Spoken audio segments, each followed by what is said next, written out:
Hello everyone. तो खेसारी लाल यादव जी और खुशी कक्कर का एक बहुत ही बेहतरीन वीडियो सॉन्ग का फुल टीजर को रिलीज कर दिया गया है और फुल वीडियो सॉन्ग का रिलीज डेट भी आ चुका है।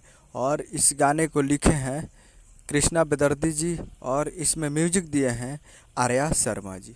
और इस गाने को गाए हैं खेसारी लाल यादव जी और खुशी कक्कर जी, जो कि आपको स्क्रीन कवर दिखाई दे रहा है। जिस सॉन्ग का टाइटल रखा गया है देवी माई से हिला, जिसका टाइटल है देवी माई से हिला। और फुल टीजर रिलीज हो चुका है और वीडियो में है खेसारी लाल यादव जी और डिम्पल सिंह जी, फिट में है डिम्पल सिंह जी। और ये फुल टीजर आ चुका है, शाम को ही फुल टीजर को रिलीज़ कर दिया गया है। और फिर फुल वीडियो सॉन्ग को कल सुबह में रिलीज़ किया जाएगा 6 बजे। तो आप लोग कल सुबह में 6 बजे तैयार रहिएगा। और बहुत ही बेहतरीन टीजर है और कल वीडियो आने वाला है। तो टीजर अभी तक आप नहीं देखे हैं तो टीजर जाकर आप देख सकते हैं।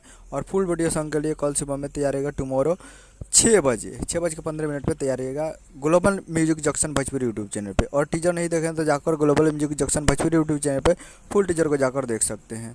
और कल सुबह में वीडियो के लिए तैयार रहिएगा। उम्मीद करूँगा वीडियो चैनल को सब्सक्राइब कर बेल आइकन बजता कैसे खेसारी लाल यादव जी का लेटेस्ट आता है वीडियो। चलो वीडियो को लाइक कीजिए। मिलता है अगले वीडियो में, तब तक के लिए जय हिंद जय भोजपुरी।